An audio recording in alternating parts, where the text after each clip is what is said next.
Our faithful listeners to Freely Speaking will remember that we had the privilege a year or so ago of interviewing in Geneva Sheikh Al-Hajj Ahmed Deedat, who is president of the IPCI, that's the Islamic Propagation Center International, in Durban, South Africa. And it was amazing for me. Some of my Islamic friends in Geneva had called and said you were coming, and I didn't know this existed. I did not know about you, and it was very interesting to have our first conversation together. So since time has passed, and I am now in Durban myself, I would like to bring our audience into your center and hear you speak from your heart about your center, Islam in general, and then we'll expand out. You're most welcome. You're most welcome. Thank you very much for letting us come. So let's start about Durban and Islam. How did it come here?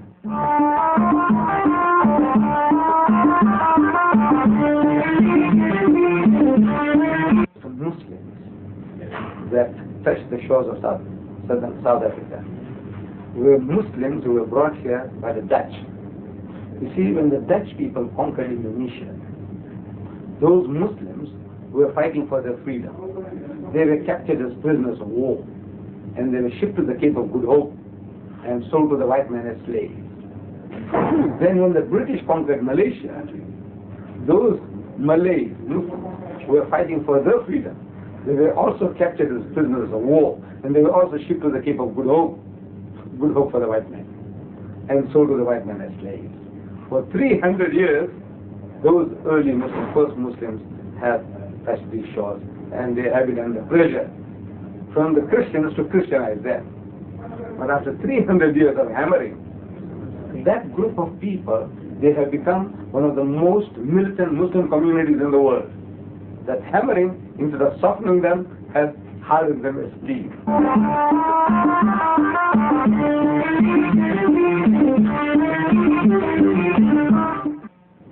Now, you see, when you say they have become one of the most militant groups of Muslims, again, my Christian background forces me to ask, militant towards whom and to what? Because if there's one thing that Christianity and Islam have in common, it's that everybody is fighting everybody everywhere. Yes. So who is militant to whom in Islam around here? Yes. No, the militancy is in its defense, because they were under pressure, under attack. You see, the white man managed to change his name, surnames. They are almost all these people that are called Malays in this country today. Malays? Called Malays. Aha. Malays, like Malaysia. Malays. Though they were originating in Indonesia and in Malaysia, they are all called Malays. Now, that community of people, you see, because they were under pressure, the defense mechanism was also, it was not as soft, they were militant in their defense against the Christian missionaries. Yes. And that type of psychology remained with them. That was the one group of Muslims. And another group of Muslims came from the Indo-Pakistan subcontinent. Now, they came to this country because they were starving in India. So they came looking for a livelihood. So they settled down mostly in Natal and the Transvaal, and the Malays mostly in the Cape, because that's where they were taken in the first instance. I see. So the white men managed to change the names of these people. They all carry Western names. Like you'll find a Muslim name, it's a Yusuf Hendricks, Abdullah Fenter. So what is Fenter? What is Hendricks? What is Smith? So they said, no. These were our slave masters. They carried the names of the slave masters, exactly as in America. Exactly the same thing happened here. Yes. But now, with this difference, the 300 years of hammering that the Afro-Americans received in America, it changed them all to Christianity. This 300 years of hammering in Southern Africa made them better Muslims than the Muslims at home.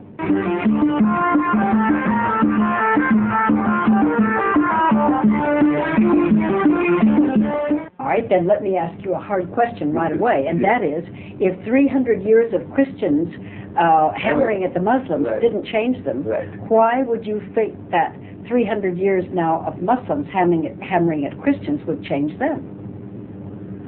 In other words, because the Islamic Propagation Center is not to spread Islam to the world. To the world. Including Muslims, Christians. Jews, Christians, and to all. You expect Christians to resist for 300 years? No. You see, if the right approach is there, you see, there is an approach. The approach of the Christian missionaries and the Christians then was a harsh approach. Like what they did to the American Negroes. In America, same type of treatment was given to the Muslims here. But now, one gave in because they had somehow, they didn't have that type of background, religious background, to resist conversion. These people had. They were the Malays. They had something, basic knowledge about religion, which kept them together. Now, in our approach today, you see, we are using a technique of speaking to a people, the Jews and the Christians, according to their own background and experience.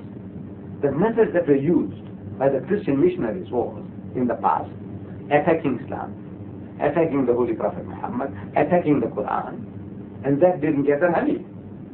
But we are not attacking Jesus or the Christian people. What we are saying is, we have an approach where we are calling the people to come, let us reason together. And in that, we want to show you from your own background and experience that it was about time that you look for a person who would give you a solution to all your problems. Because we say that Jesus Christ, before he parted, he told his disciples, he said, I have yet many things to say unto you, but you cannot bear them now. Meaning you haven't got the capacity. He had the knowledge. He had the solution to our problems for eternity. Who Jesus Christ is the mighty, as a man of God, as a mighty messenger of God, as a Messiah, he had answers to all your problems. But the people to whom he was addressing, they were incapable of receiving that message. So he says, howbeit, when he, the Spirit of truth is come, he will guide you into all truth. For he shall not speak from himself, but whatsoever shall he hear, that shall he speak, and he shall declare unto you the things that are to come. He shall glorify me. Now we Muslims, we are claiming that that Spirit of truth, or that Comforter, as prophesied by Jesus, is Muhammad, and he is giving you solution to all your problems. Those solutions might not go down well, because we are all used to certain ways of living, thinking, but if you sit and reason, these are solutions to your problems, whatever problem you have.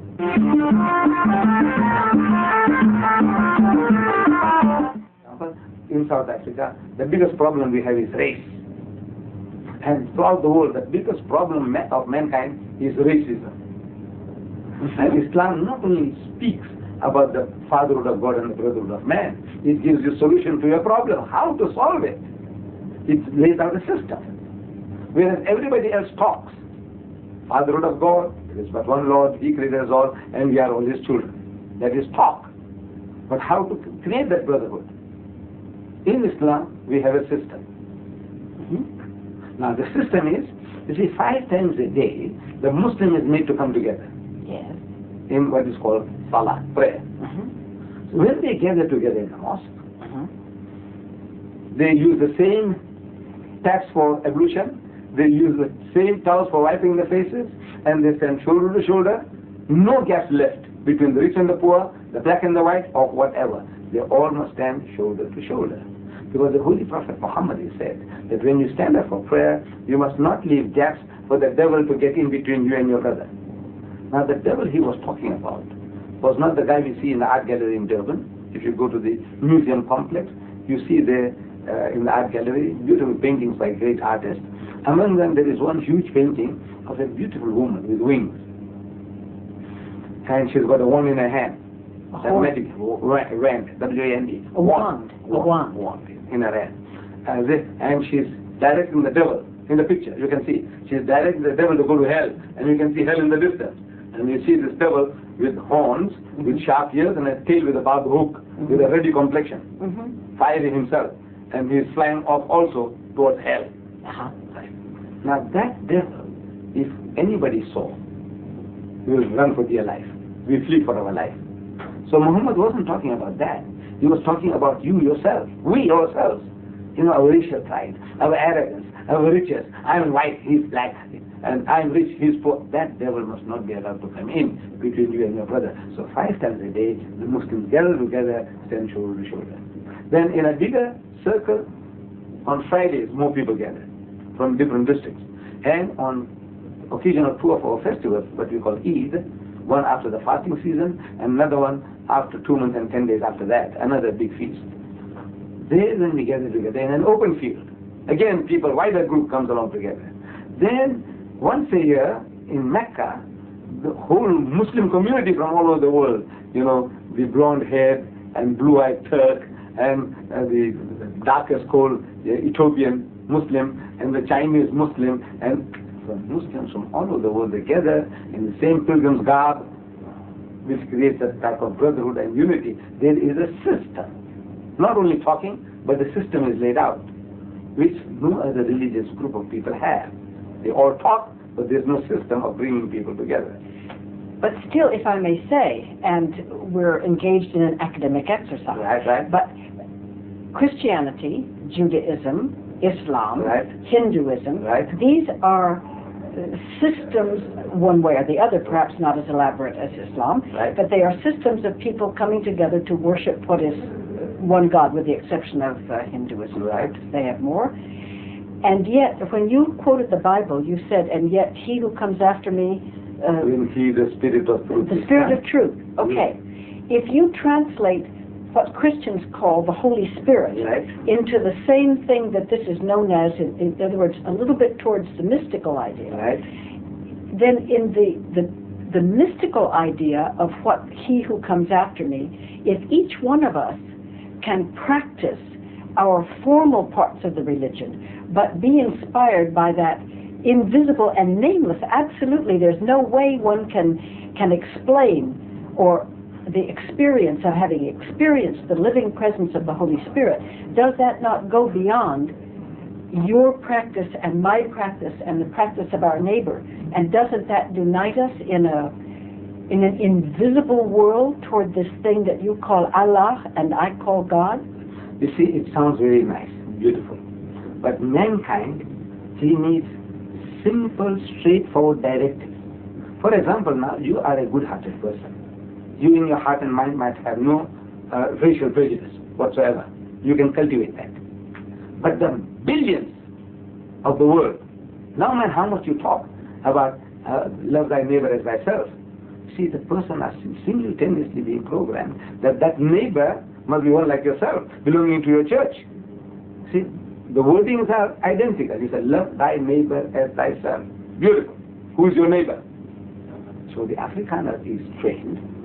What actually happens is this. He said, no, as long as that other one is also an Afrikaner and belonging to my church. He's not a Jehovah's Witness. He's not a Seventh-day Adventist. He's not a Roman Catholic. See? So though he utters the words all right, but in his mind he has made up his, look, the African is not my neighbor. That's how he was for 300 years. I don't know now what will happen, but this is the programming. So what we need is simple directives. What does this Supreme Being, this Holy Spirit, tell you in clear-cut language about races? How did the races come about? Who is better than the other? Is it white or black? Or brown? The color, the mixture, what? Who is the best? So there is not another system which gives an answer like the Islamic system gives you. It says in the Holy Quran, it says, Ya ayyuhan nas, so O mankind, inna khalaqnakum min zakarin wa untha. So most certainly it is we who have created you all of a male and a female, common origin. Yes. وَجَعَلْنَاكُمْ شُعُوبًا وَقَبَائِلًا. And it is we who have made you into nations and tribes. Who God Almighty is talking. What for? It says, لِتَعَارَفُوا, that you may recognize one another. This Mr. John is an Englishman. That other Mr. John is an Afrikaner. This Mr. John is a Frenchman. This John is an Indian. These are convenient labels for recognizing people. Says this holy book, the Book of Islam. But we have a tendency to create our own false standards of judging. Despite all this, we come from Father Adam, we are all his children. That is what we all say. Like especially the Jews, the Christians, and the Muslims. But in the heart and mind, the man says, I'm a Jew. We are the chosen people. The rest of the world is goyim, Gentiles, unclean. The Christian also, he says, look, yes, we believe in the Father of God and the Brother of Man, but for 300 years, you are the Afrikaner. He doesn't consider the African as his equal, even belonging to his church. The Indian belonging to his church is still not equal. And the Roman Catholic Church, which is claiming to be the most universal, Catholic, most universal. I have been living here in there, but on the same street as the cathedral, just around the corner here. And on that street, as a young man, I used to watch the Corpus Christi procession every year. Yes. Corpus Christi, the body of Christ. And we used to come out from the cathedral, walk through Cathedral Road. I lived in number 40, Cathedral Road. And year in and year out, I watched. They had some, like a canopy-like thing, and the priests under the canopy, and they were marching. Yes. I can't remember the more details than that. Then I used to see the whites, men, women, and children, and behind them, the coloreds, men, women, and children. Behind them, the Indians, men, women, and children, and behind them, the Africans, men, women, and children. Invariable arrangement, no change. Year in and year out. The white man first, then comes the colored, that's a mixture between black and white. Then comes the Indian, then comes the African. And everybody knows his place. How did it happen? We are being programmed. Okay, this is how it ought to be. You see, the Indian is before the African, and the colored is before the Indian, and the white man is before all. Mr. Deedat, I agree with what you say.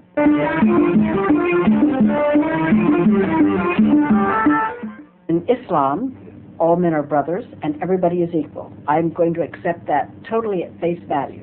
Then I would like to ask you to speak, if you will, to the following 2 points. Right. Number one, in that case, let's move to Afghanistan, and please tell me why all those Muslims are fighting each other in Afghanistan, in Russia, and in Azerbaijan, and in the part of Iran.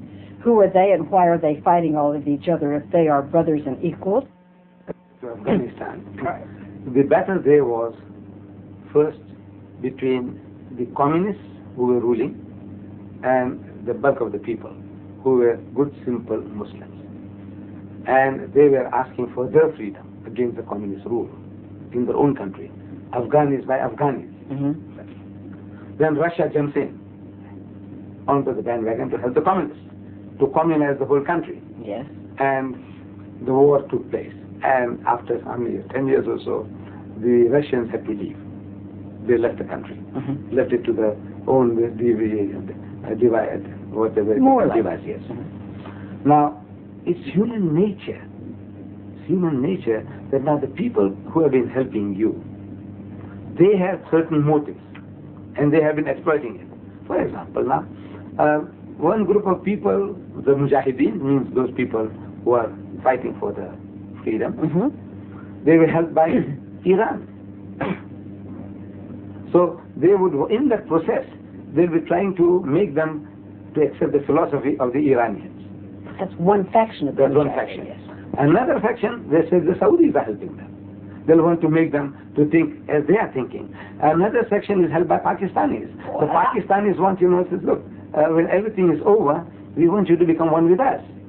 So all these are power politics. The human being is... And 5 times a day, they're all lining up together with no devil in between? Right.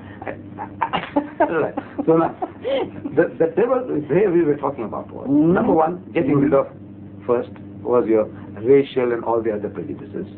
But now, they pray together, but now, what happens is this, that in the end, the loot, how are you going to share this?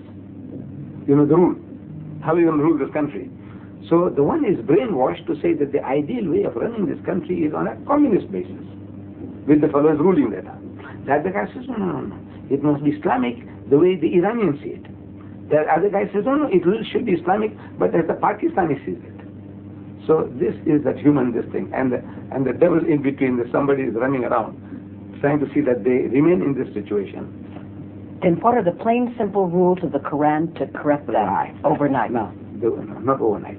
What the rule is, go back to the book. Go to the book. And the trouble with most people, nobody really goes to the book. The thing I would like to ask you is, in this wonderful, and we're having fun here too, partner, you know. But in this wonderful Islamic center, you are gentlemen, as I see everybody here that I look at is a male so far. Yes. Now, suppose you went home tonight, every one of these distinguished gentlemen, Yes. and all of your daughters chose this day to tell you that they had decided to marry the Jewish boy down the street or the Christian boy that was walking around. Suppose that, I mean, any of these things, I don't have to elaborate further. Young people, often they start all these things, and then how do you speak to them when you say, look, the Jew is my brother, the Christian is my brother, but we don't get married. And then you come back to white doesn't want to marry black, and then everybody passes laws. So, first of all, Afghanistan, and they're all fighting each other. And secondly, intermarriage, or what they decided. What if your son came home and said, I have been a good Muslim for 30 years, but suddenly I have decided to become a Christian. I mean, so what do you say? Okay. The second question about marriage. Islam tells us, see, in detail now, whom we can and whom we can't. We follow this biblical injection to the letter, where the Bible says that an idolater or an idolatress thou shalt not marry. Now we uphold that. An idolater and an idolatress thou shalt not marry. So my son falls in love with a Hindu girl. My religion says, no, you can't marry her. No matter how beautiful she is, no matter how much she allures. What? Is that you can't marry. Now racially, with the Hindus, most of the Hindus, we are one language group. We have the same racial stock. We carry the same surnames. We enjoy the same dishes. But because of our religious concept, idea of God, my religion says, no, you can't marry an idolater or an idolatress. I can, my religion allows me to marry a Christian woman or a Jewess. It does allow you to marry? Yes. It does allow. The reason, there's a reasoning behind it, is that look, they are so close. If I marry a Christian, a Jewess, for example, I would be the last man to say anything abusive about any of the Jewish heroes. Moses, David, Solomon, Jesus, we have the highest respect for them. So this wife of mine, a Jewess, she'll be still at home with me. In other words, I respect Moses, I respect David, Solomon, all the prophets. What I'm going to tell with her and reason with her is, so come dear, now come a step forward. You have been at a certain level of religious education. Come 2 steps forward. One is to accept Jesus and then accept Muhammad as well. So I'm asking her to come to a higher level of understanding religion. To the Christian woman, in this country when I said that at first, that look, we are allowed to marry Christian women. So the white men in the audiences, when I delivered talks, they were thinking, say, yeah, I know why. So I said, why? He said, that's because we are white. They think now marrying a white woman is a superior thing to do. I said, no.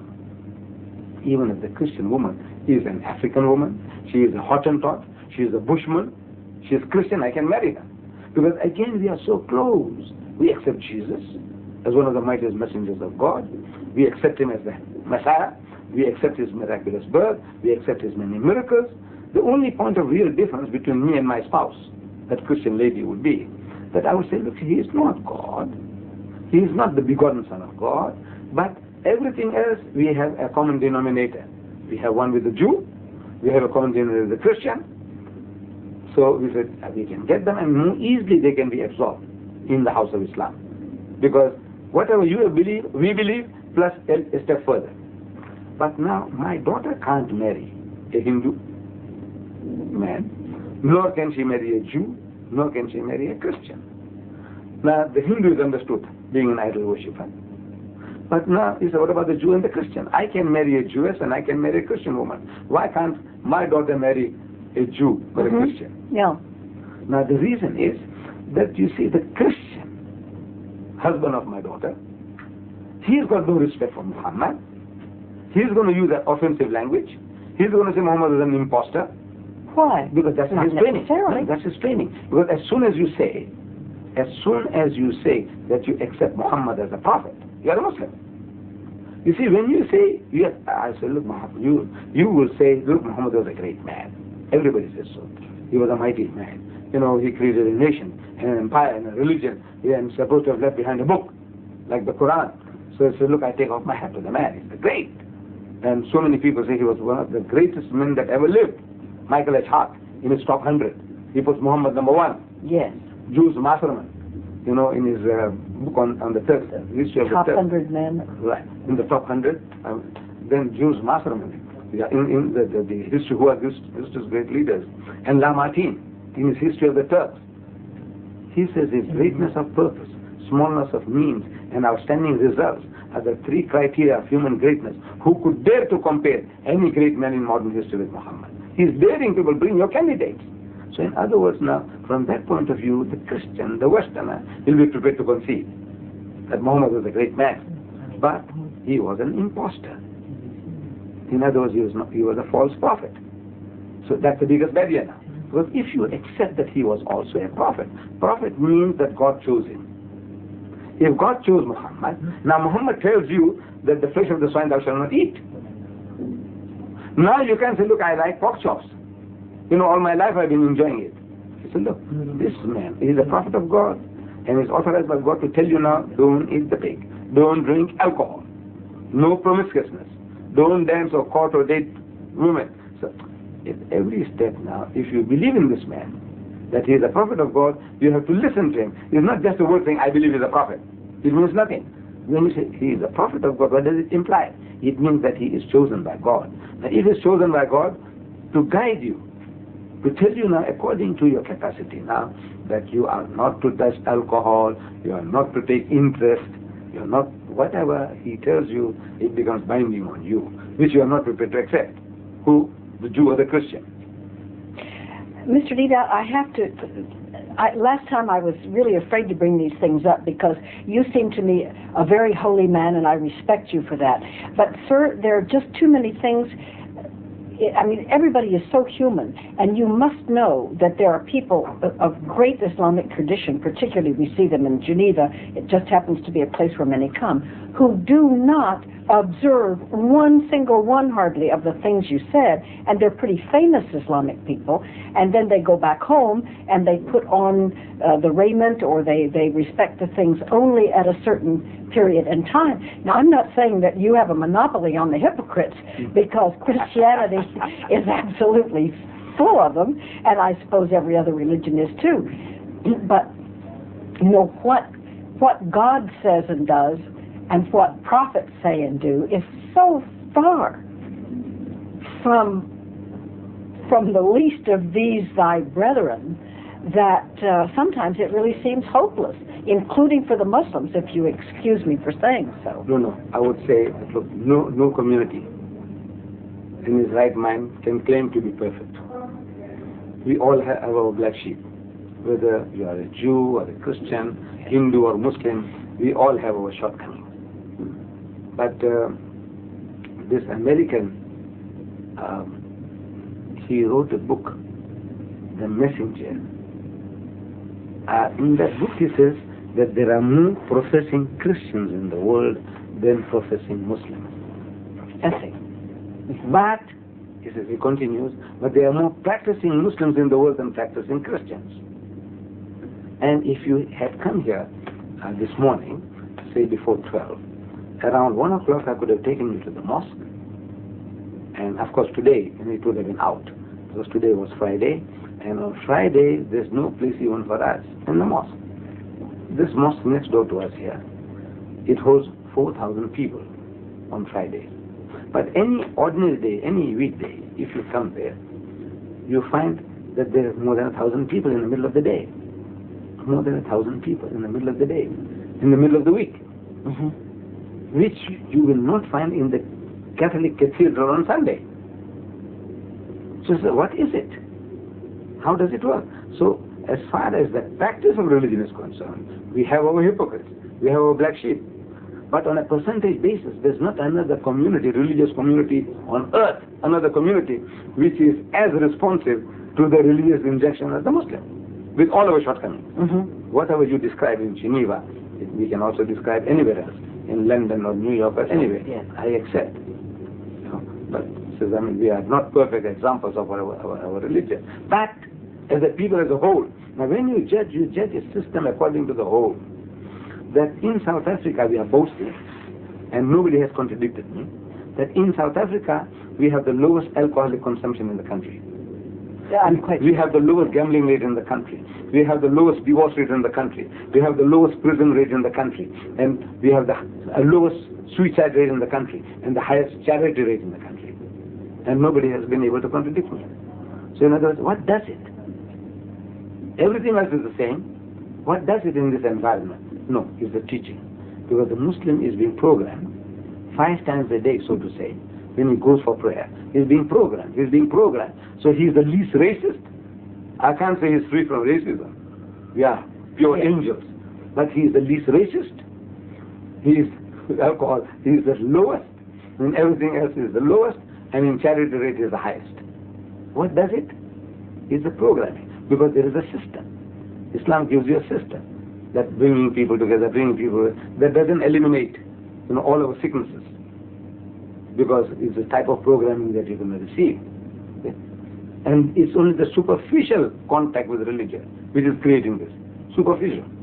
Now, in the Christian community, the Seventh-day Adventists and the Mormon community are used in, they have the same attention to no alcohol and to very healthy eating and to the proper diet and all the rest of the things, and they practice more, and they're used in medical experiments. People go to test hearts and what have you because they know that they are far more faithful practicers of religious interdictions than members of other communities. Right. And that is, it's obviously a tremendous plus.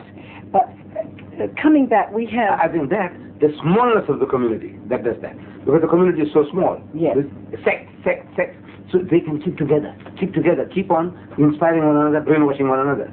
But as soon as the thing gets big, like you say, the Roman Catholic Church, it gets unwieldy. The Anglican Church gets unwieldy. It's the numbers now count. The bigger the number, the less cohesive the community will be.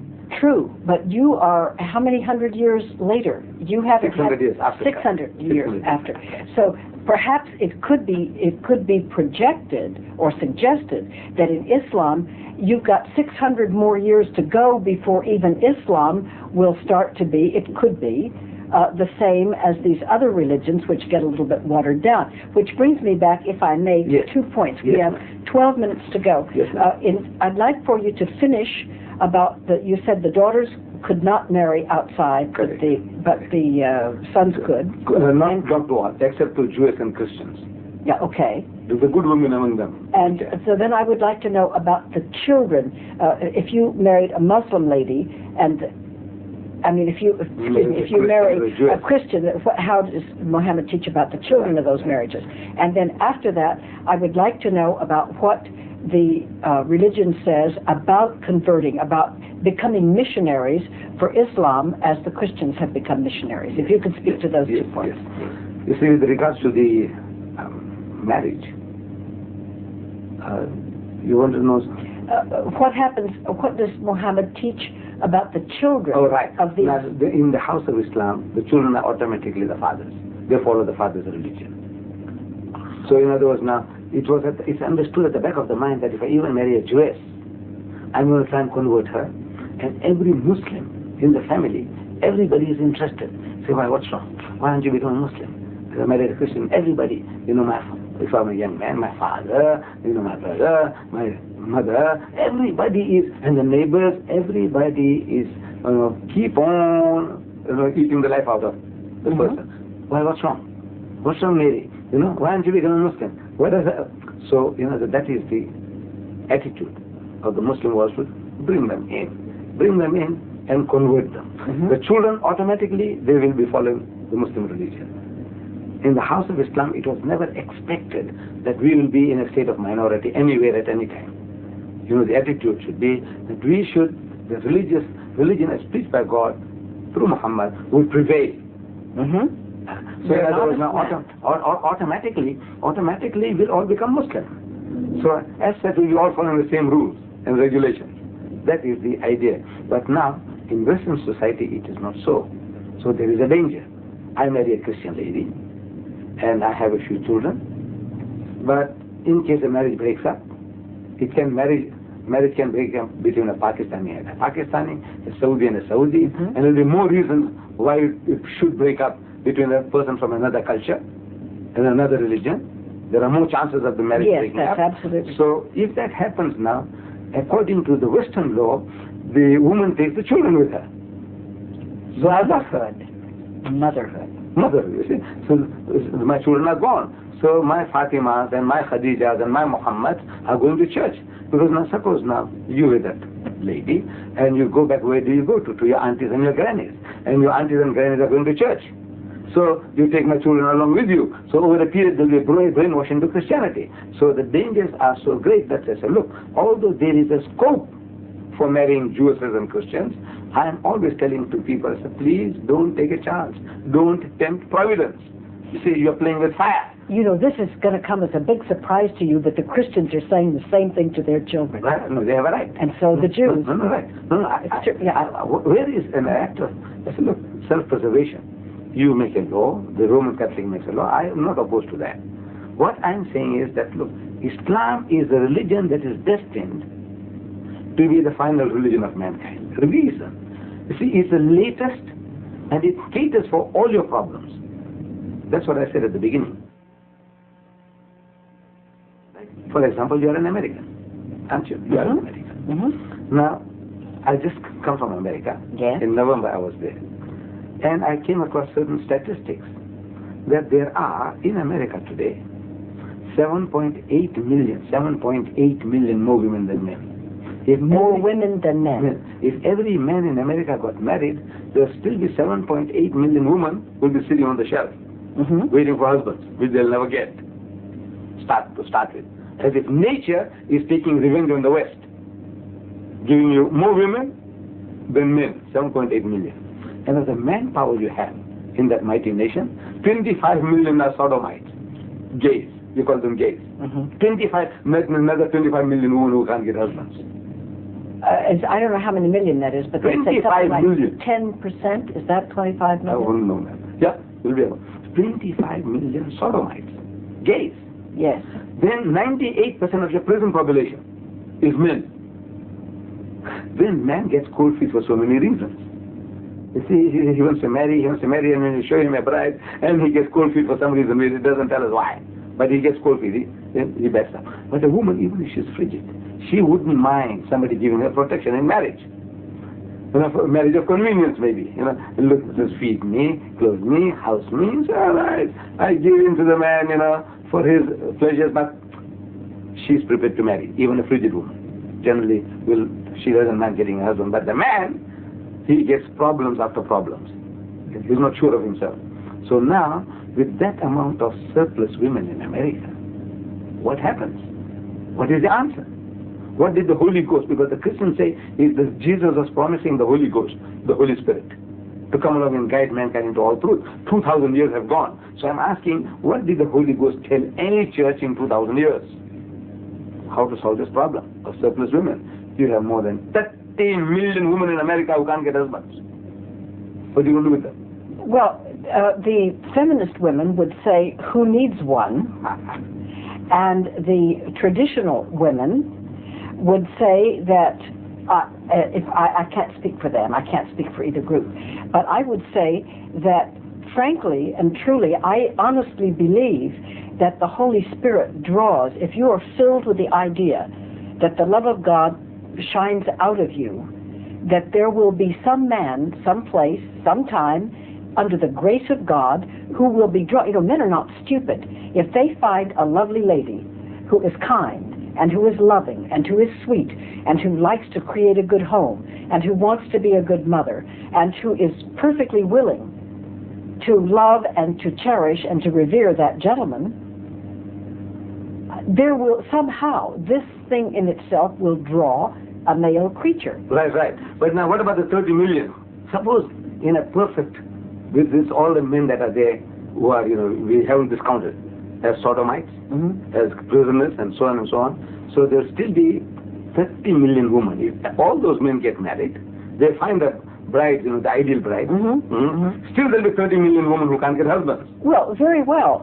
Through no choice of my own, I assure you, it was necessary that I become divorced.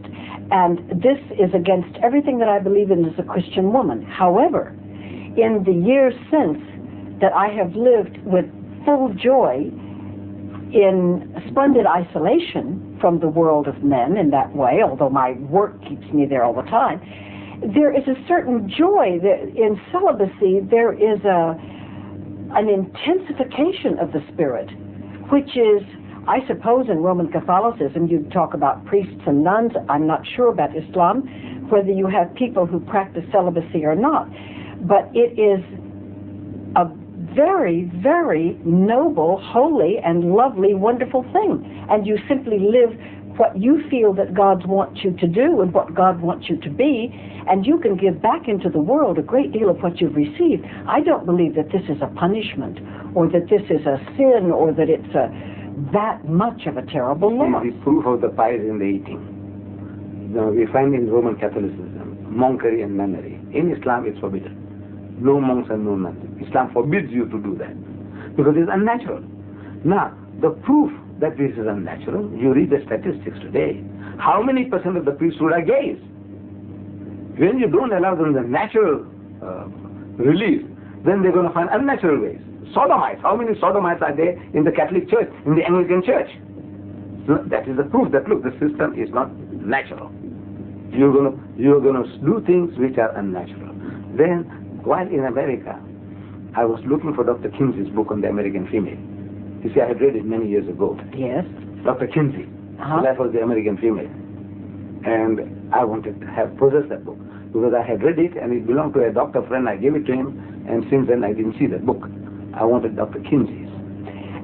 Then I didn't find that. I went to most of the bookshops in New York, and they say, well, it's on the computer, but they haven't got it in stock. It's on the computer, but it's not in stock.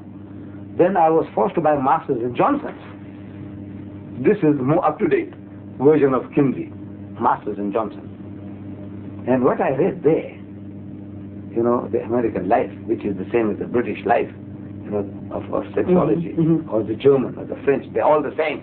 Might be 1 or 2% difference between one and the other. But generally, whatever is happening in America, whatever the norms will be the norms of the Western nations in Europe. And I was actually horrified. Things I can't tell my audiences anyway. Are there no gays in Islam? And are there... I can't say that. I mean, there would be. See, we said this new nation is an angel. An angelic nation. So we'll have our otters, we'll have our black sheep.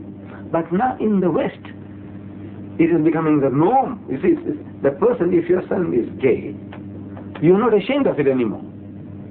In the house of Islam, everybody is, you know, is the most terrible thing. No, but in my son was. No, in conservative Christianity, it is an abomination that says it's biblical. Right. That's the guy who preaches.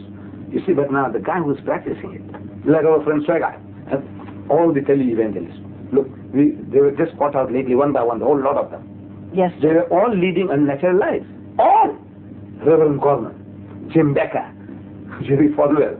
I'm sorry. But that doesn't, no matter what they did, the Bible still says it's an abomination. Right. No, we accept that. But now, saying is one thing, and the solution to that, see, Jesus Christ, he said beautiful things, says, do not look upon a woman to lust after her. Beautiful.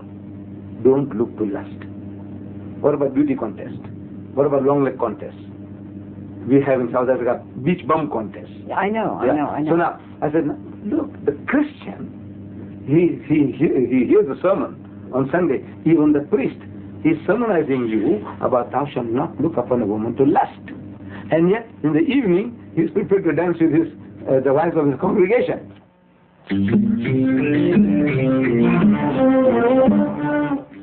Tell us your solution to what you have described as the, shall we say, curse of America, or this big problem of America? I have an opportunity. I would say, you see, God Almighty, in His wisdom, He gave a solution to our problems. And we read this in the Bible, that almost every prophet of God had more than one wife. Abraham had 3. Solomon had 1,000 wives and concubines. 1,000. David, his son, he had more than a dozen. In the time of Jesus, polygamy was practiced by the Jews. You see, they come to Jesus, the Jews had come to him with a poser, with a riddle. They were asking him, he says, Master, there was a woman among us who had 7 husbands, according to a Jewish practice, that if one brother died and he left no offspring behind, then the second brother will take her to wife and try to, I think they call it levirate marriage. Yes. So, according to that system, 7 brothers, they went through this one woman, one after another. And in the end, the woman died and the 7 brothers died. So, they came to ask Jesus that while they were alive, there was no problem because it was one by one. But they want to know from him that at the resurrection, which guy is going to have her because they all had her here. That means 7 brothers had this one woman. Now we can't imagine that among the Jews, the 7 brothers were waiting in a queue for a brother to die before taking over the woman. Surely they had their own wives. See, they had their own wives and they were trying to do their duty simultaneously to this woman. And they failed. And another brother failed. And another failed. Polygamy was practiced. In the whole Bible, there is not a single verse anywhere against polygamy. Jesus Christ never uttered a word about polygamy. Little wonder that he said, in my last interview I told you, that he said, I have yet many things to say unto you, but ye cannot bear them now. Howbeit, when he, the Spirit of truth, is come, he will guide you into all truth. All truth means all your problems, solution to all your problems. And is this a defensive role because the Prophet Muhammad had many wives, no. or is this... No, this is a natural answer to a natural problem. We didn't create it. In America today, as I said when I visited the country, I discovered that there are 7.8 million more women than men. If every man in America got married, there'll still be 7.8 million women who can't get husbands. And in the city of New York alone, there are 1 million more women than men. In the city of New York alone, 1 million more women than men. If every man in New York gets married, still be a million women who can't get husbands. Is polygamy a practice here in this Islamic community? No, hardly. This is hardly being practiced. It's what? It's hardly, rare. Hardly. It's a rare thing, but this is a solution to a problem. We are not offering this as a tonic to the world. You have a problem. Britain has a problem. Germany has 5 million more women than men. Germany. In Britain, soon after the war, I'm reading that there were 1.6 million more women on the east coast of England alone than men. You have a problem with the 7.8 million women in America without husbands. Then of the males in New York, one third are gays, sodomites. All right. Then in the whole country, 25 million sodomites, gays. In other words, another 25 million women who can't get husbands. Plus the 7.8, you have another 25 million. Then your prison population, 98% are men. Again, they are discounted. Then, I'm telling you jokingly, but I think there's many serious things are said in jest, that men get cold feet for so many reasons. I know. I've been trying to get guys married, and I know what happens. Everything is fine. He's jovial, he wants to, and then at the last minute, the guy gets cold feet. He doesn't tell us why. Maybe at the back of the mind he can't make the grade. He doesn't really make a fool of himself. So he finds some excuse of getting out of it. So man, so many reasons. But the woman, even if she is frigid, she'll want to have somebody to give her protection. I arrived here on just before President de Klerk's speech. I immediately read all of the newspapers and listened to the radio, the TV, and what have you. And of course, one heard everything about the point of view of the ANC, which is a political organization, UDF, PAC, right. And one heard the point of view of the government, and this was in every front page everywhere. There was practically no mention whatsoever of the opinions of either the colored community, the Indian community or the Islamic community, and there may be others. I could not find really almost even a reference to it. So my first question on this subject: where is the Islamic community in politics in South Africa today? You see, as numerically, the Muslim counts for nothing. The Muslims count for nothing. for nothing. Oh, is that so? How many? Because we are less than 2% of the total South African population. Oh, And then this 2%, less than 2%, is divided in South Africa according to the apartheid laws. We are divided into two major groups. One group is called Indian Muslim, and the other is called colored Muslim. You see, they have divided the Muslims again into two sections. That less than 2% is further divided by the laws of the country into two other groups. One is called colored. They call them Malays. They are coloreds. They go as coloreds in this country according to the South African laws. And the other, because most of us originate in India, Pakistan, we go as Indians. So now as Indians, we are shunted together with the other Indians, see, who happen to be 80% of the population, Indian population. So the Indian is a minority, and in that minority, the Indian Muslim is 1/5. It's a minority of a minority in South Africa. So numerically, we don't count anything among them. So why mention you? That's one of the main reasons. Then the Malay, he's counted as a colored. So among the colored community is also a minority. Colored is a minority. It's a bigger minority than the Indian. There are almost about 3 million coloreds, mixed between black and white. Among them, the Malay is also counted as a colored, but he's called Malay. But Malay means he's a colored, he's a Malay Muslim with a colored identity. When you just say colored alone, you mean the Christian colored. I see. And the Malay is a Malay colored. You know, for racially he's a colored. He carries a colored identity card, but religiously he's a Muslim, so they call him Malay, and the other Muslims here we call us Indians. So as such now, the Malay will have to start voting according to that colored group, whatever their votings are. You know, so they have this party and Conservative Party and National Party, so they start voting for them. And among the Indians, they have the Solidarity Party and all the whatever they call them. They vote for that. So in other words, there is no other way that we can make our presence felt. But the Muslim, we believe that we have solution to the problems of South Africa. Which way?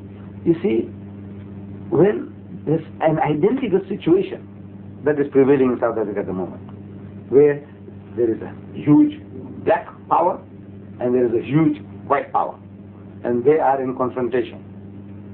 They both are playing a game. I hope that something good comes out of this. There's some sincerity on both sides, and there is peace. Because if they both start warring, then the rest of the community, we small people, will all get smashed in the battle of the giants. But now the solution is, an identical situation prevailed in Medina, when Muhammad went to Medina from Mecca, when he had to make his flight. When he reached Medina, in Medina there were two tribes, Aus and Khazraj. These are the names, Aus and Khazraj. And they were also warring. Like here, the black upon black. The black man killing black man because you belong to a different political party. The killing is going on continuously. Similar thing prevailed among the Arabs. One tribe killing the members of the other tribe over little things. Until Muhammad set his sacred feet in Medina, and he offered them the book, the Quran. This is God's revelation to you. This is the rope of God. This is the rope of rescue. You hold this and be saved. So the Aus accepted Islam and the Khazraj accepted Islam. They held on to this rope and peace prevailed. So Islam has a solution to the problems of black and white, because this is only, there's a tug of war is going on. What can we get more? The white man wants to get the maximum from the black man, and the black man wants to get the maximum from the white man. It's natural. But now to do justice, he said, you see, both the people, they need Islam, the African and the Afrikaner, because Islam is the only religion that tells us, he said, look, we are all human beings from the same Father, and a common form of worship that we get together. In the house of Islam, when you go even now, that you'll find that the African Muslim, the Malay Muslim, which is the colored, the Indian Muslim, and an occasional white Muslim, they're all praying together. But that does not happen in the churches. It's the Dutch Reformed Church. They have a Dutch Reformed Church for the whites, separate. For the Dutch Reformed Church for the colored, separate. Dutch Reformed Church for the Indian, separate. Dutch Reformed Church for the African, separate. They are all divided, though you have carried the same label. Same thing happens with the Catholic Church. The Basotho Church is different from the Zulu Catholic Church, and is different from the colored Catholic Church. And this is the general practice. Linguistically, they are all separated. So still you feel that you are different from the other fellow. In the house of Islam, wherever you come from, like when I come to Geneva, the mosque there, I'm at home. The guy who might be leading us in prayer is an Arab. But it doesn't make any difference. I go to Nigeria, the African is leading me there. And in Tanzania, there's an African imam. It doesn't matter, because the form of worship that I'm used to is the same. Whether I go to Indonesia, or India, Pakistan, wherever I go, there is a common denominator, which Christendom cannot produce. There's no common denominator. All right. In this, your vote at this point then is not going to be that much significant. All right. So in what's going to happen, is there anything, just to have one word of economics, whether there was still a free enterprise system or whether it was nationalization and total socialization with a slight communist overtone, does that make any difference to the Islamic population? It'll make a big difference. And so what would you be for? Because we'll go for free enterprise. Because as it is now, there was a time when even the young people had certain ideas about Russia. And we can see the whole thing has crumbled to pieces. Yes. Because the thing is unnatural. See, our wise men were telling us that this is unnatural, it can't stand. There is a law at work. And according to that law, this thing can't last. It lasted a long time, 70 years. But after 70 years, the thing has to come to pieces. So he said, now you have an example to go by. This was your goal, the only perfect example you had of communism is falling to pieces. China is opening its doors. So now you want to experiment again, he's a fool. The man who wants to taste fire himself, he wants to burn his finger to find out where the fire burns. He's a fool. I said, learn from other people's experience. So look at it. Wherever they have practiced this communist system, in Mozambique, what has happened? In Tanzania, go and visit the place. I visited the place. I did. I've been there twice, in Tanzania. And I was telling that anybody who wants to opt for that system, give them a free ticket, a holiday. They go to Tanzania and go and spend 3 months and come back. And then you tell me what type of system you want. Whether it is Mandela or anybody who talks about that system, I just give them a free ticket to Tanzania and let them come back. With that economics, and that's all, we'll touch on that. So this community would opt for the free enterprise system.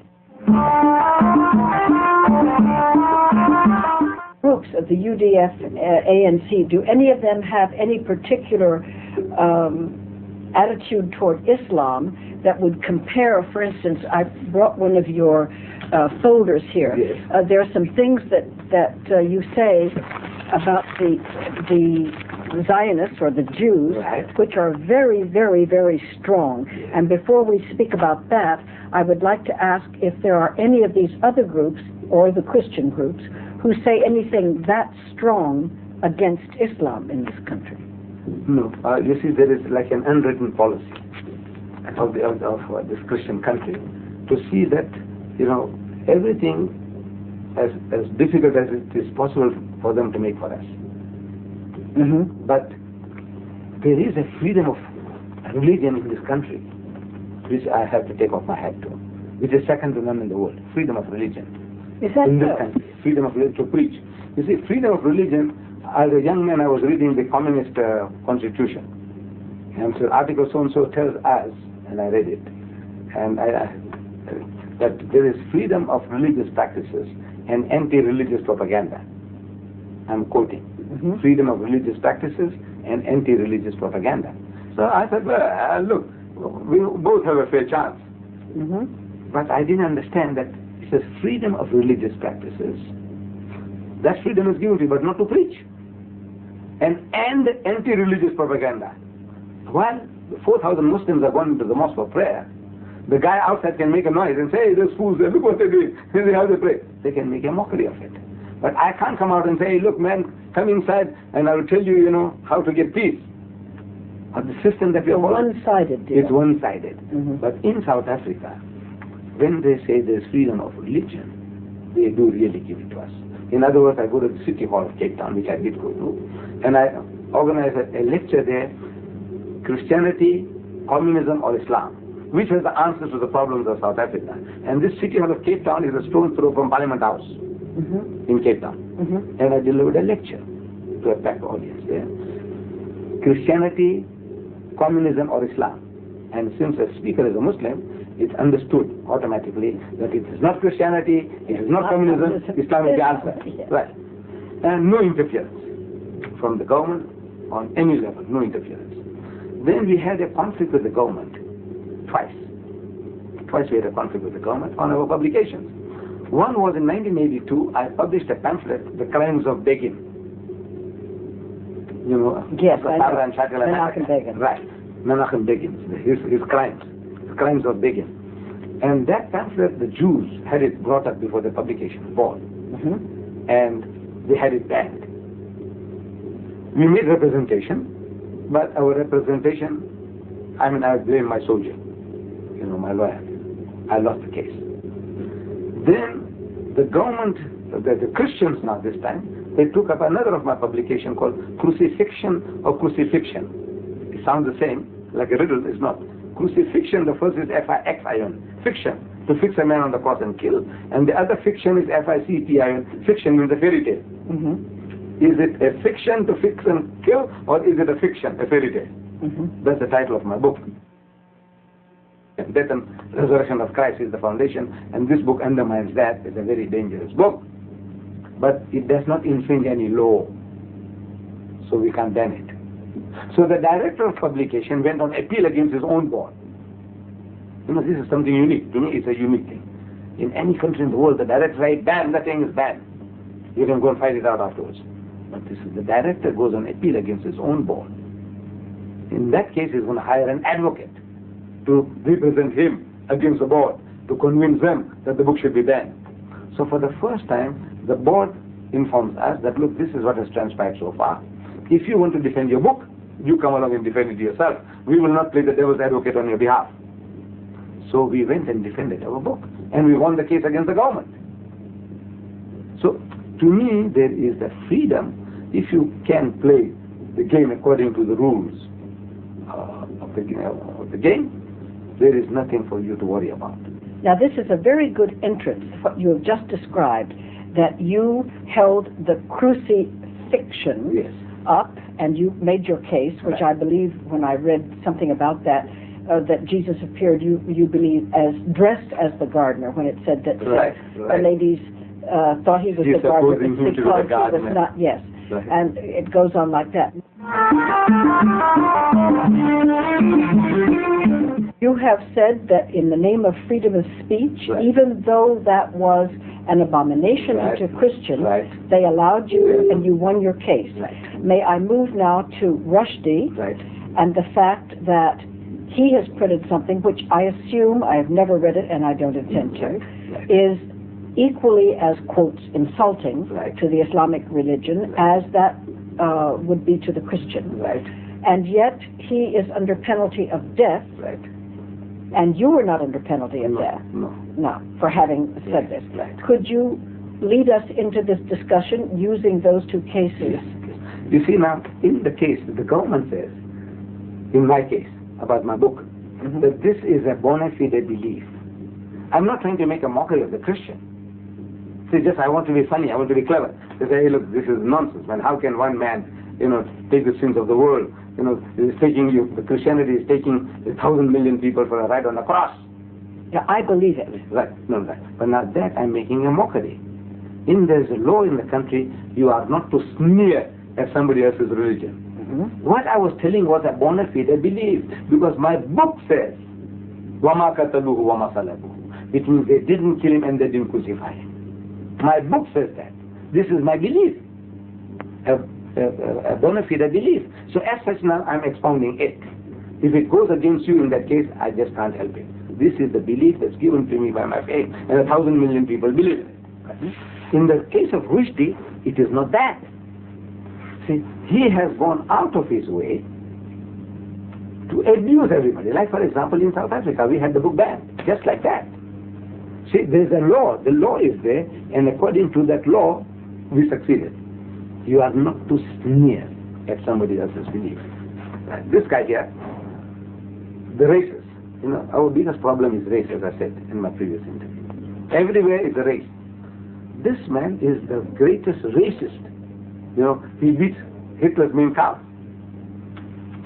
We show to the director, look what this guy says. He says, nigger eat white man shit. Is it right, sir?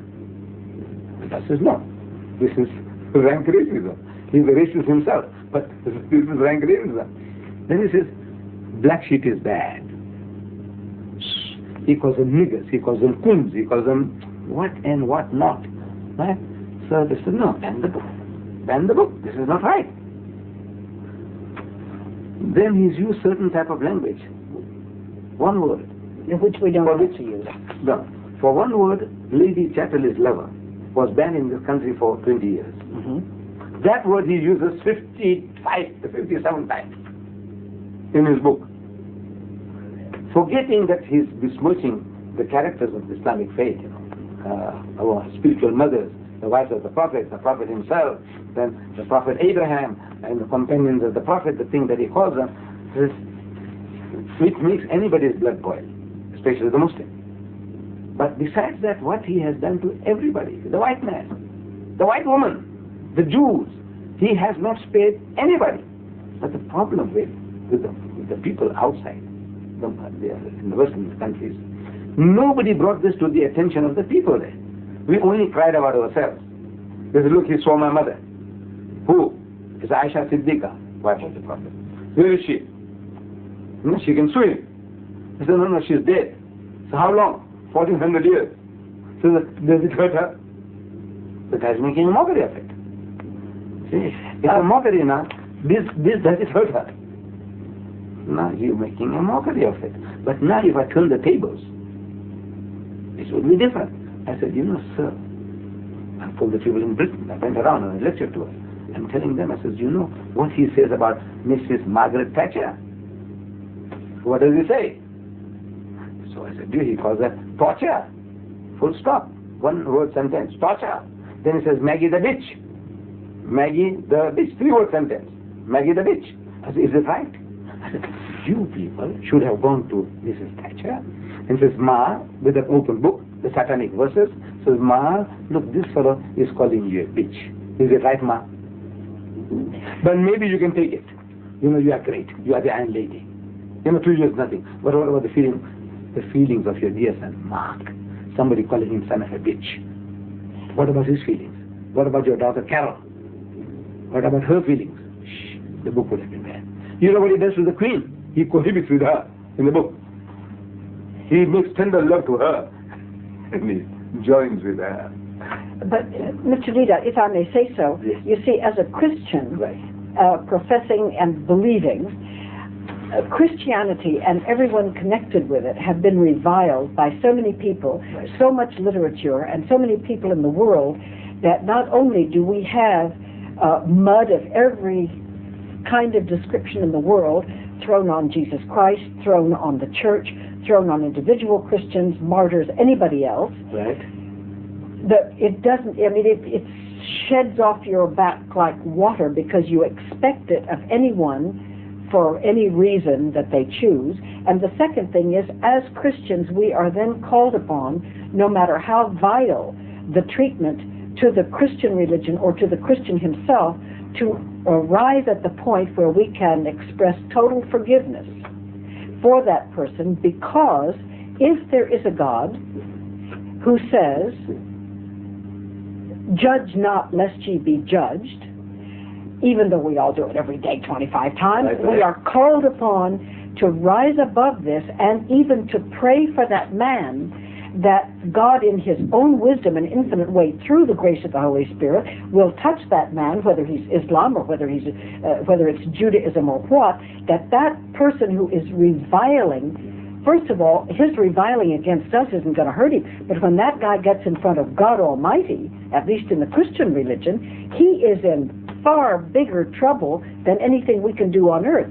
And even if we killed this man, and now I'm coming to the sentence of death, even if we killed this man, in a sense, in a pure Christian sense, we are interfering with the law of God, because God himself, in his infinite wisdom, will judge him. Even if Rushdie had done that, and if the book never got published, if he had written it in a closed room and no one had ever read it, God himself would still be the judge of Mr. Rushdie. So having said that, you appreciate what I mean when I say, as a Christian, it's very hard to get so worked up about it, no matter how awful it is, when we've been experiencing that for 2,000 years. And so have the Jews. Islam has said terrible things about the Jews. They've said it in your literature, that they are absolutely, some of the things are what they're doing now at the moment, the way they're behaving, so worse than the Nazis. Well, but some of the things you say about them are things the Nazis said about the Jews. If it is true, you see, if it is true that they are doing the things worse than what the Nazis did, then if it's hurting the guy, being speaking the truth, is it true that if the guy who doesn't pay taxes in Palestine, in Gaza and the West Bank, that person is thrown out of the house, they confiscate his property, and they bulldoze the house? Is there any country in the world that does that? If you don't pay the tax, they catch you and take you to jail. Yes, out here they bulldoze shacks in townships, and people have been kicked out of their home. Listen, there are laws in the United States if you don't pay your tax. No condemnation, or they condemn property and stuff. That is the difference. And then you compensate them. You say, look, this building we need. We want to demolish this, so we want to make a highway. I'm not defending for public this thing. Say, look, here is a compensation for that. But this is the person who doesn't pay the tax. You kick his wife and children out. You take his fridges away. You just can't imagine. You break people's bones. I've got films. I agree with that. All of that is terrible. Now, when I tell you, I said, you are doing something worse than what the Nazis did to you. You should be the last people to behave like that, because you went through hell. I sympathize with you. And now you are doing the same thing and worse than the Nazis. So now, if it hurts you, I say, it's just too bad. But now, am I speaking the facts or lies? I give you proof from your own writers. Okay, but what about Islamic people, and I would bring Christians if I could, who have done terrorist acts and innocent people. If you catch the terrorists, according to the rules of your country, you have every right to do what you like. If you say, look, there's no death penalty in Israel. There's no death penalty. Death penalty. Right. No, it's not my fault. That's your law. But to me now, if that guy kills innocent children, if I catch him, I'll hang him. But you say, no, there's no death penalty. So what do you put him in life prison? So that's your business. That is your law. But that is not the law as given by God. The law of God says life for life. But now we're coming back to Rushdie. But that's Jewish law too. And right. So now, if you don't want to follow your law, that's your business. I can't force you to follow your law. But now we also have a law that for certain blasphemies against God and His messengers, the punishment is death by crucifixion, or by hanging, or by chopping off the hands and feet from over the dens.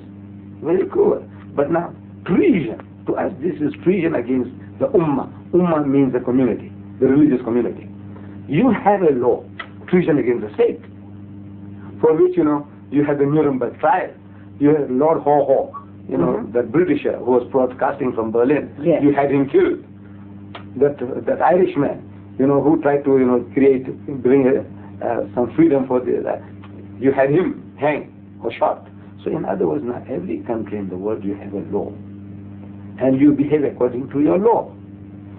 Now, in the case of this devil here, he's broken all the laws, but I'm not crying about that. What I'm telling is that the way to approach the white man, the Westerner, is to show him where it hurts him.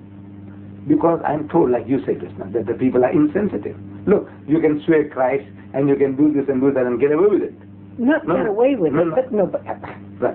But now, there is a law of blasphemy in England.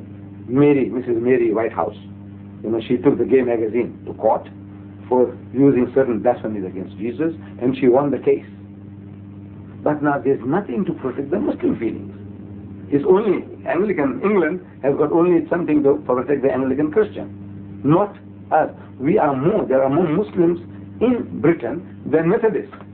But our feelings are not considered at all, as if we are human beings. So now I said, that is no sense in me crying about that. But you people, the Westerner, is also sensitive. Where it hurts him. So I show you, I said, look, he's not altogether insensitive. About religious matters, the bulk of the people are irreligious. So it's only a name. You are Christian, you only fill census forms. Mostly you say you are a Christian. But in your heart of heart, you are not a Christian. You are a Christian in the sense that you are not a Muslim, you are not a Jew. In that sense, you are a Christian, but in your heart and mind, it has nothing to do with your practical life. Generally, this is what I see. So now I must show you where it hurts you. So I'm showing you. I said, look, you people are highly sensitive people. You see? Because my people were also saying, these British are insensitive. I said, no, they are not insensitive. You try and say certain things about them, and they'll take your job for you. Don't try. But you have to tell him what. He said, look, open the book. The very first page. The very first page of satanic verses. He calls Londoners. I was in the city of London, in the Royal Albert Hall. I said, I take it that most of you are Londoners. Whether you're a Pakistani Londoner, or a Sikh Londoner, or an English Londoner, you are all Londoners. They say, yes, we are all Londoners. I said, he calls you Londoners bastards. First page. You feel anything? Of course you feel. You see, no. No. That's it. You are talking from a different, you are personally involved, and now he tells you, you bastards, you feel something. The people say they feel it. In America, when I'm telling the Afro-American, he says, nigger, eat white man shit. I say, you feel anything? They say, yes. He calls you coons, he calls you your own ooga booga and what. Do you feel anything? He said, yes. While I landed there in America, the same day, I buy the USA Today. And what I find, that in Houston, Mr. Westmoreland, he's somebody like a general. General Westmoreland? No, this man is like a mayor of Houston. So there was a discussion about this fellow, that Afro-American who went to Ethiopia and the plane fell for the United Nations. And he died. Yes, I remember. You remember him. So now they wanted to name the Houston airport after his name. Leland, you see? Leland. So they want to make it Leland International instead of Houston International. So this man, Westmoreland, said, why not call it Nigger International? And the whole of the Afro-Americans. Well, they should have. That's exquisite bad manners. It's awful. Look, they call me coolie here, and I laugh it off. So they call you nigger there, so I laugh it off. I said, something serious. They call you Uncle Tom. I said, no, it's something serious. I didn't know. They call you Uncle Tom, so what? You become Uncle Tom? No. It depends on the person, the one at the receiving end. How does he feel? So when I'm presenting to this guy calls you such and such, how do you feel? He calls you Americans. I dare not say what he calls the Americans. You see? What he calls the British. But everybody hates the Americans. No, everybody. No, even then. You know that the whole world hates. But if I use that word, you see, if it was your son, though he's being religious, he might punch me on the jaw. Do you know what they say about this program? The people that don't like it, they call it terrible. But now, personal, you see, it's not personal. It's impersonal thing. The program is rubbish and like this and like that. People can say anything about Ahmed, that, but when it comes to something personal, talking about your mother, talking about your wife, your sister, your daughter, then the man reacts. And if he punches you on the jaw, he is justified. You see? So now I only have to remind the British, this is what this guy says about you, sir. This is what he says, you American, this is what he says about you, sir.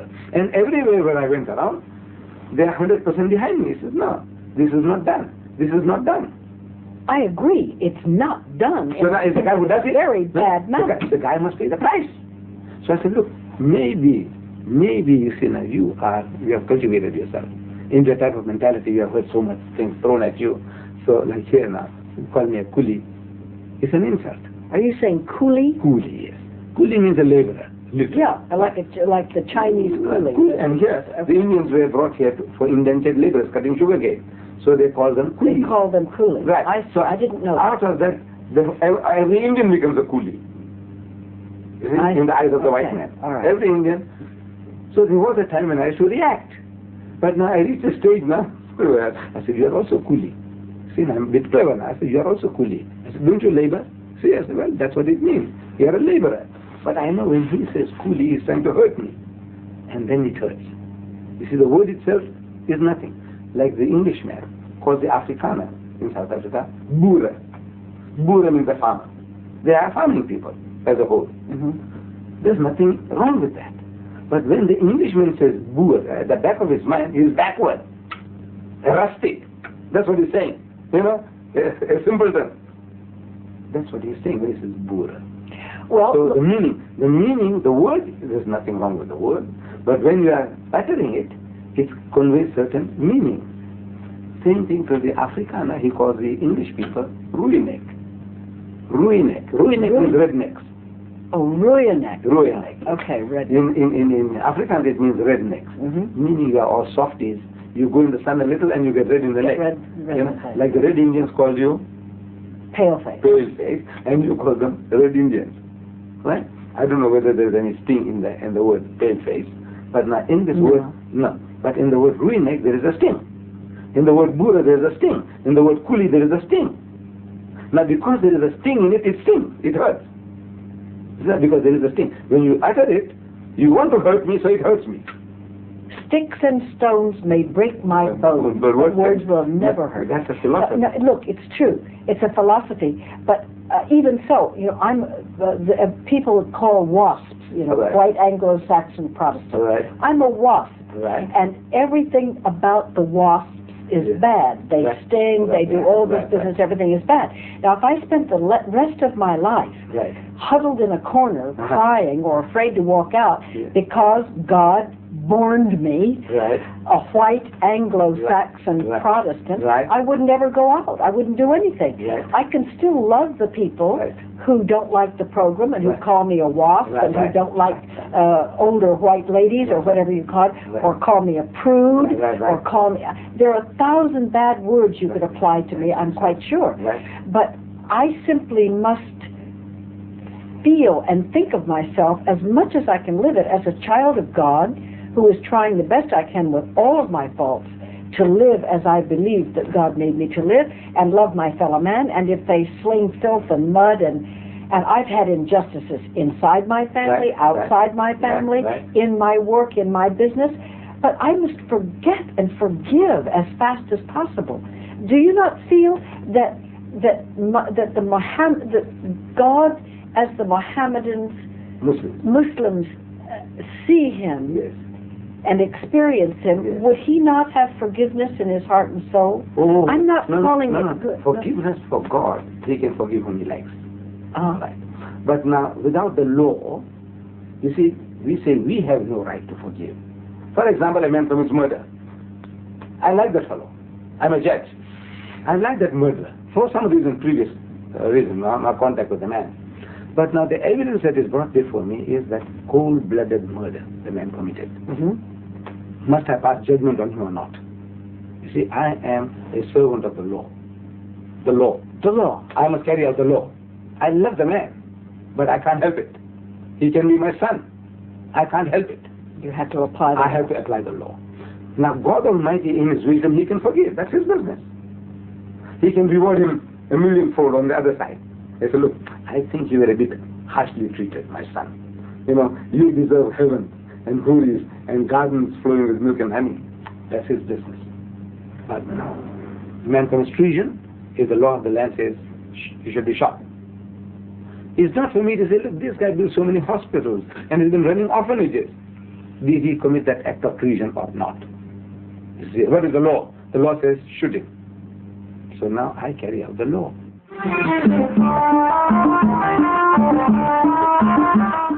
ANC and all those people in South Africa had people outside the country Right. who committed treason and they committed murder.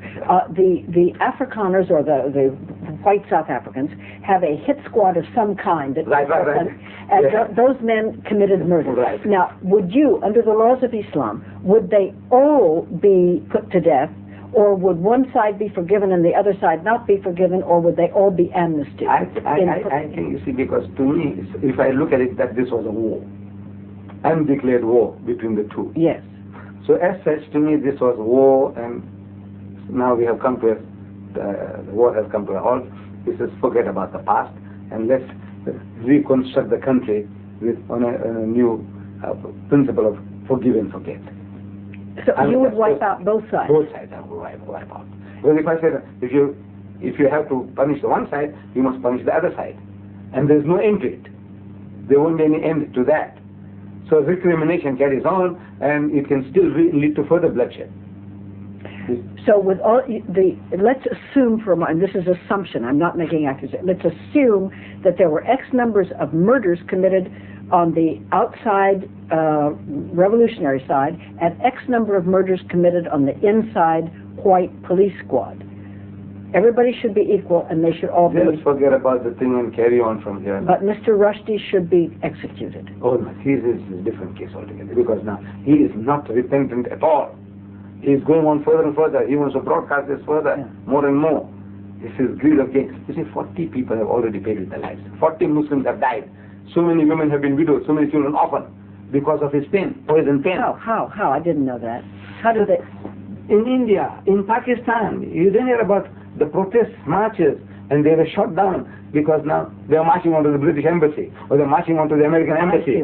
So the government now is forced to say stop it, and the guys are worked up. They want to go and march and lead the protest, so they're shot by their own governments. But 40 people have given their lives for this one man's mischief. Okay, but look at all the hundreds of people that gave their lives on both sides for the ANC, and I'm just using that as an example. It could be the others too, and the white hit squads. Women and children in supermarkets and everything. 40 Muslims have died. Yeah. Rushdie, he's in safety. He's enjoying having a jolly good time with his millions, and he's unrepentant. He said, look, he has done something that is right. So he said, look, this guy, he is more dangerous to me than Hitler's armies. We have been visiting today with Sheikh Al-Hajj Ahmed Deedat, President of the Islamic Propagation Center International in Durban, South Africa, on the 16th day of February 1990. Thank you. I'm sure we could go on for another hour or two with all of the things that we have, but thank you, Mr. Deedat, for the time you have given us today. God bless. Good night.